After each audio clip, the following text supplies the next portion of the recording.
Chapter number 6। Chapter का name हमारे पास है लाइंस एंड एंगल्स।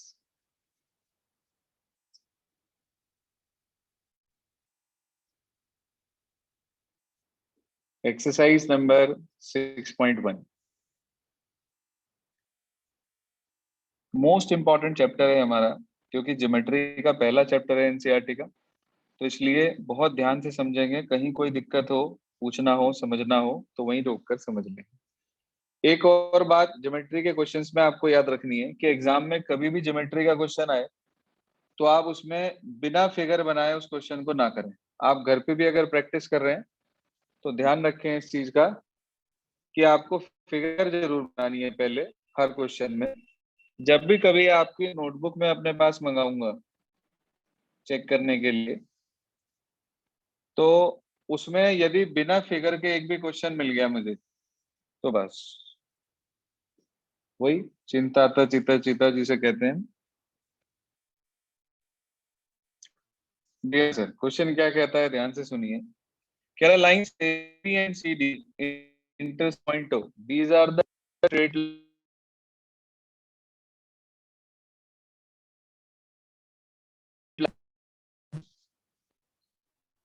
तो ये दो लाइंस हमारे पास हैं जो ओ पर इंटरसेक्ट करती हैं।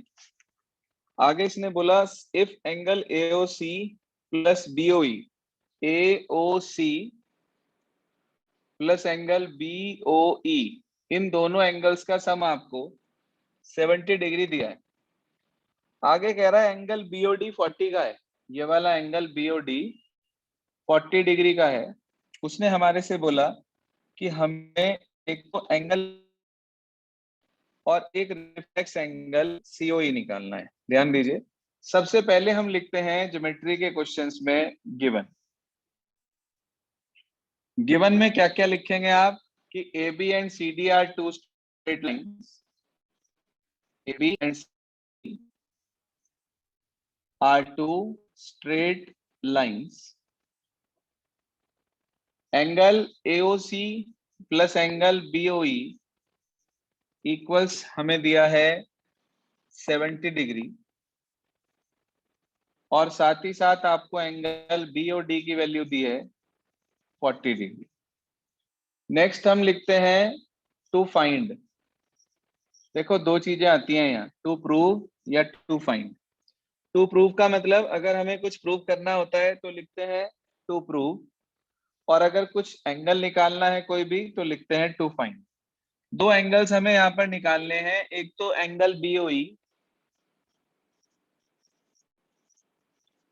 और दूसरा रिफ्लेक्स एंगल सीओई। ये दो हमें निकालने हैं।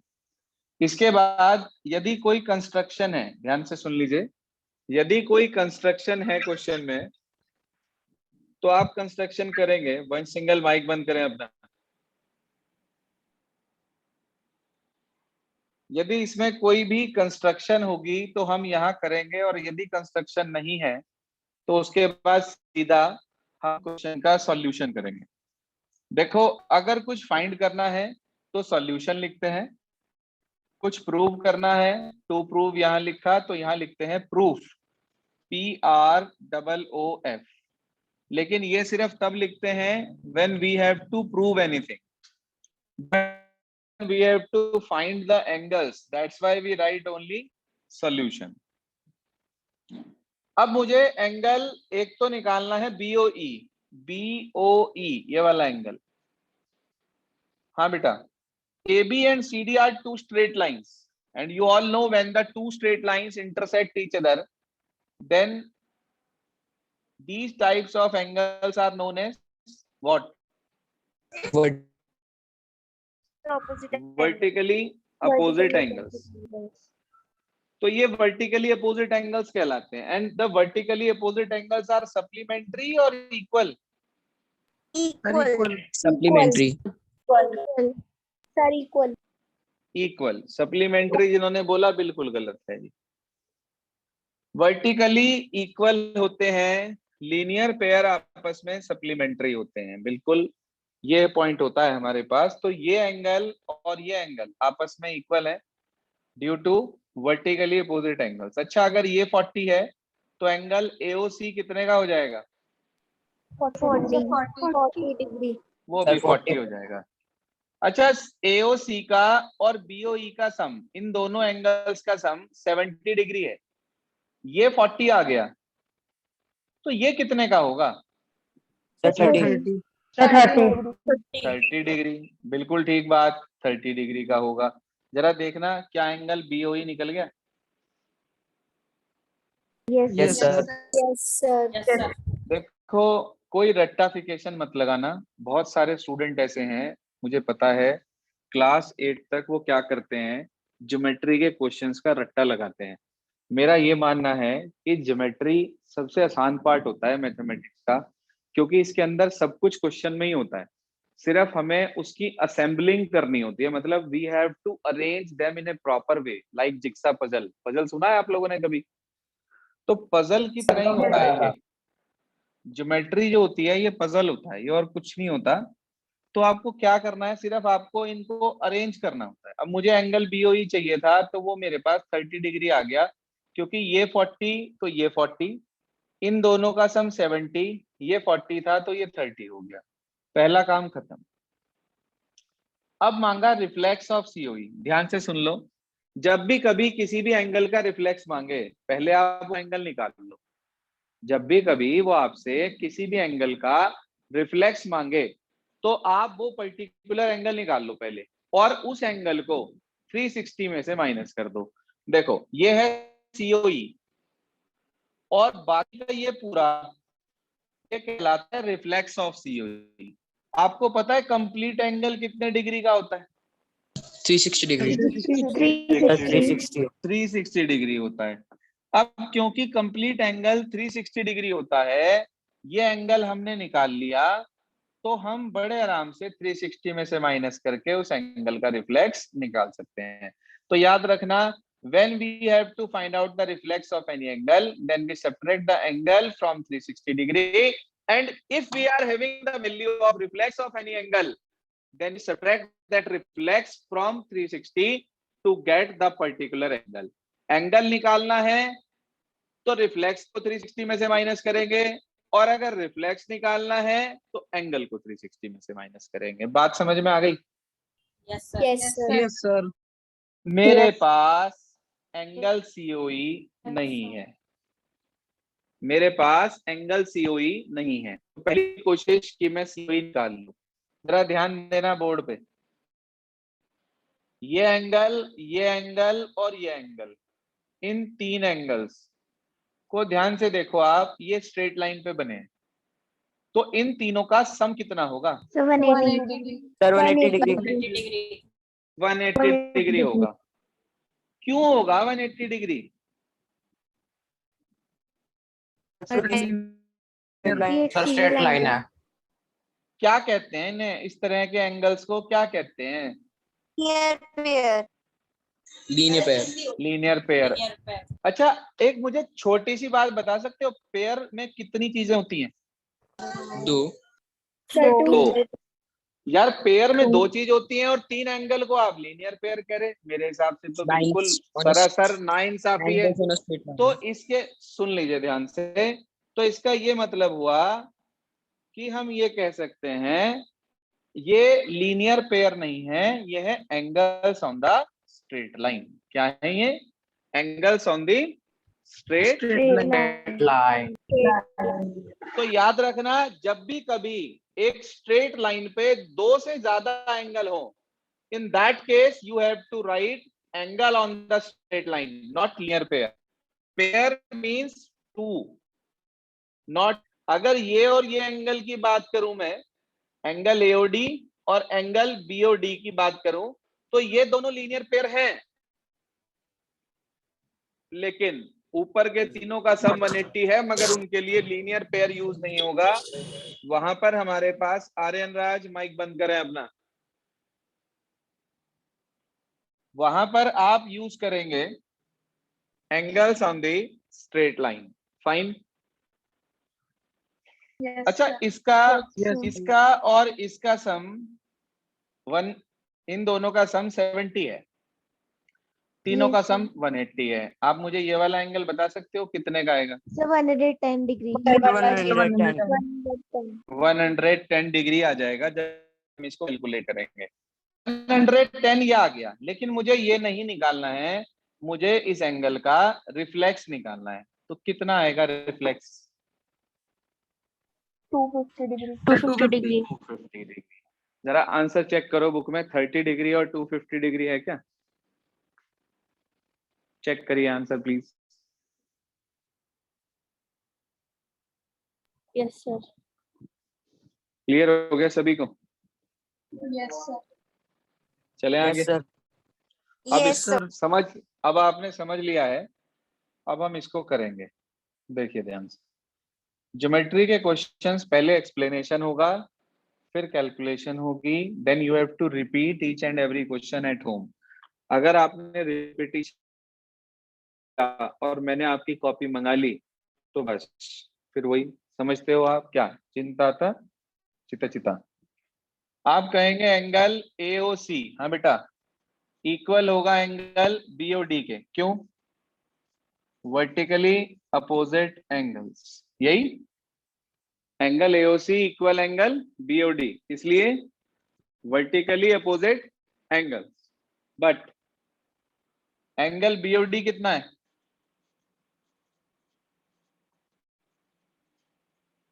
हाँ जी, BOD कितना है? 40 degree. Sir, 40 given. degree. हर बात का रीजन लिखना। अगर आपने रीजन नहीं लिखा या आपको रीजन नहीं पता हुआ तो क्वेश्चन समझ में नहीं आनेगा। BOD 40 है, क्यों? क्योंकि ये है। Yes, sir. Yes, sir.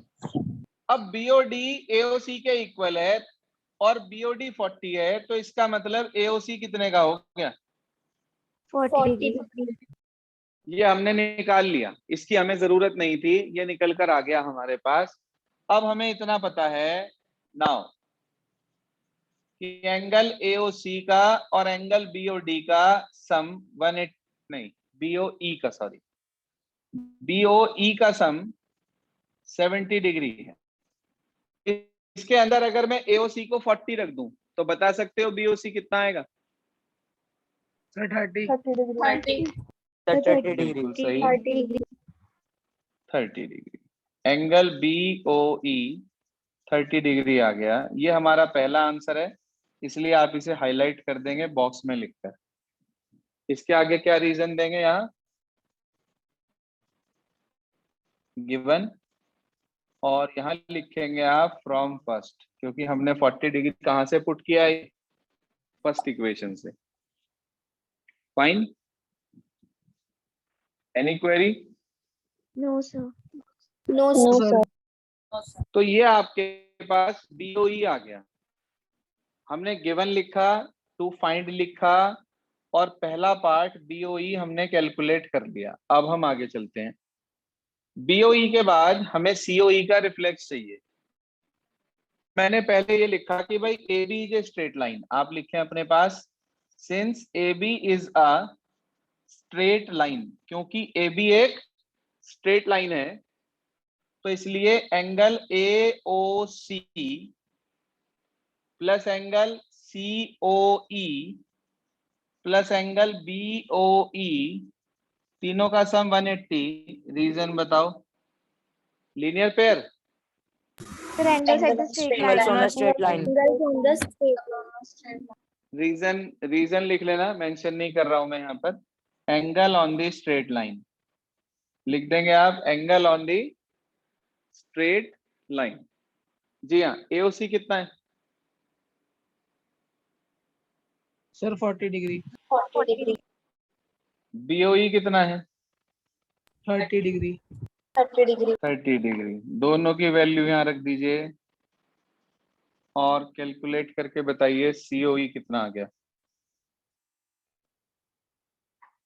Sir, 110 degree. जी हाँ, आपको मिल गया angle COE equals to 110। We have to find COE और reflex COE. Sir, reflex COE. Reflex COE. तो आप लिखेंगे reflex angle COE equals to 360 degree minus angle COE. Put the values. 360 minus 110, we will get 250 degrees. Fine. Yes, sir. Yes, sir. Any query regarding this? No, no, sir. Clear है यहाँ तक सभी को सब कुछ? Yes, चलें sir. आगे? Yes, Yes, sir. साथ साथ नोट करते चलें. जो भी स्टूडेंट बाद में रिकॉर्डेड क्लास देख रहे हैं वो भी सुन लें कि इन्हें सब कुछ वर्क को आप अपनी कॉपी में कर लें. संडे, कमिंग संडे छोड़कर, जो कल है हमारा, उससे छोड़कर उससे अगले संडे से हर संडे आप लोगों की नोटबुक मेरे पास आएगी. हर संडे, चाहे वो आप खुद लेकर आए, चाहे आपके पेरेंट्स लेकर आए. अगर संडे मेरे पास नोटबुक नहीं आती है और आपकी नोटबुक में मुझे डेट वाइज हर पेज पे डेट होगी, आज जो मैंने काम कराया उस पे डेट होगी, नेक्स्ट पेज पर डेट डालकर, होमवर्क डालकर जो आप काम दूंगा वो करेंगे. अगर डेट वाइज मुझे आपकी नोटबुक मेंटेन नहीं मिली तो मैं आपको बिल्कुल नहीं पढ़ाऊंगा. सुन रहे हैं आप सभी जो इस समय लाइव मौजूद हैं? Yes, sir. और जो sir. बाद में Yes, sir. और जो बाद में देख रहे हैं रिकॉर्डेड क्लास वो भी सुन लें. जो बाहर से ज्वाइन है, लुबानी, आपकी नोटबुक में वीडियो कॉल के थ्रू देख लूंगा. Oh, हाँ, तो ये हमारे पास क्वेश्चन नंबर 1 था, एक्सरसाइज नंबर 6.1 का. चलिए क्वेश्चन नंबर 2 पे चलते हैं. ज्योमेट्री के क्वेश्चंस मोस्ट ऑफ मैं ही कराऊंगा. कहीं कुछ ऐसा लगेगा कि कोई क्वेश्चन ऐसा है जो आप खुद ट्राई कर सकते हैं तो वो मैं आपको ट्राई करने के लिए दूंगा सिर्फ. अदरवाइज ज्यादातर क्वेश्चन मैं ही कराऊंगा. इसकी आरएस में भी कुछ क्वेश्चंस ऐसे हैं जो आप कर सकते हैं, कुछ ऐसे हैं जो मुझे ही कराने पड़ेंगे. चलिए, now we proceed for next question number 2. क्या कहता है क्वेश्चन नंबर 2? ध्यान दीजिएगा. उसने बोला in figure 6.14 lines XY and MN intersect at the point O. If angle POY equals to 90 degrees and A ratio B equals to 2:3, you have to find the value of C. देखिए, एक line तो ये ऐसे draw है, इसमें एक line इस तरीके से है हमारे पास,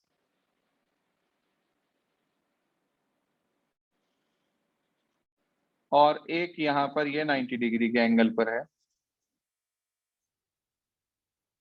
उसने आपसे कहा दो लाइंस हैं XY और MN. XY MN इंटरसेक्ट कर रही हैं O पॉइंट पर. एंगल POY 90 डिग्रीज का है और A रेशियो B, A और B आपको गिवन है. यहाँ पर A है आपके पास, यहाँ पर B है आपके पास, और ये एंगल C है हमारे पास. वैसे तो देखो बहुत सारे तरीके हैं इसे करने के. आपको A और B की रेशियो भी गिवन है. A और B की रेशियो आपके पास है 2:3. क्या गिवन है?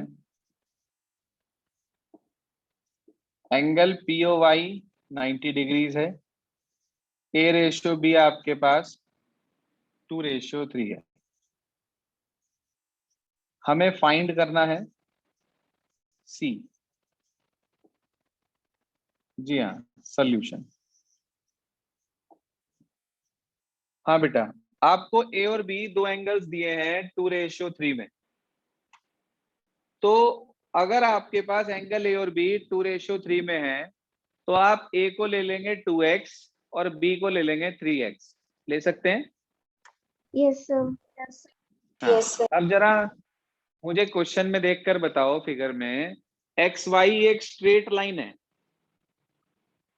तो एंगल POY का और A का और B का तीनों का सम कितना होगा? 180. 180. 180. क्यों? क्यों? Angles at the straight line. Angle on a straight line. Angles on the Angle on the same straight angle on the same straight line हमारे पास होगा, तो ए और बी हम यहां से इजीली कैलकुलेट कर सकते हैं। एक्स की वैल्यू के हेल्प से हमें ए और बी मिल जाएगा। अब ना तो मुझे ए निकालना था और ना ही बी, ना तो मुझे ए निकालना था और ना ही बी, मुझे तो सी निकालना था। तो सी निकालने के बहुत सारे तरीके हैं, आपके दिमाग में कुछ आ रहा हो?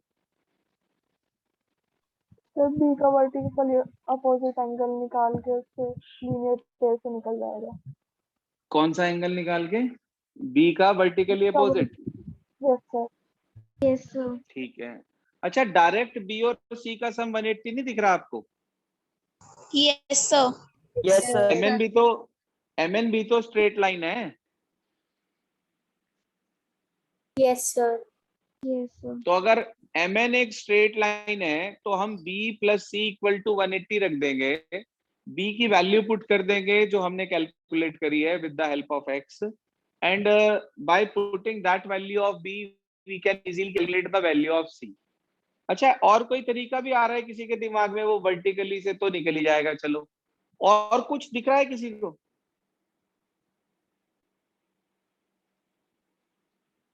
The reflex angle से. रिफ्लेक्स एंगल से, हाँ रिफ्लेक्स से भी निकल जाएगा। अगर आप सी का रिफ्लेक्स देखो तो ये चारों एंगल जुड़ेंगे, इससे भी निकल जाएगा। और कुछ भी दिख रहा है किसी को?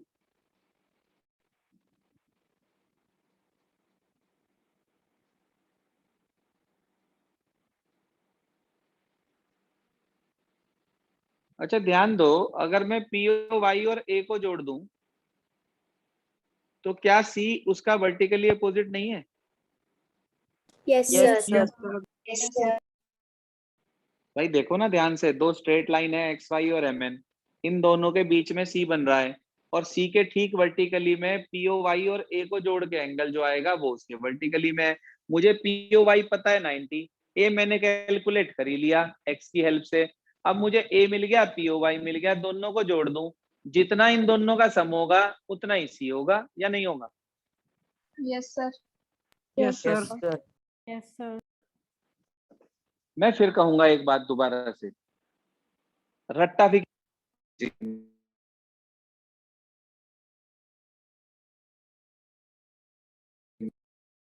कोई भी अप्लाई कर लो,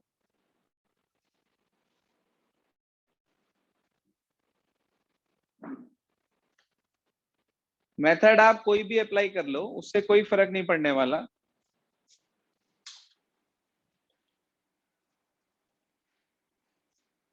मेथड से कोई फर्क नहीं पड़ने वाला, आप मेथड कोई भी लगा लें, लेकिन मेन चीज जो हमारे पास है कि रट्टाफिकेशन ना करें। आप कोशिश करें हर क्वेश्चन में जितने मेथड ज्यादा से ज्यादा हो सके वो आप खुद निकालने की कोशिश करें। एक बार मैंने बता दिया तो भी ठीक,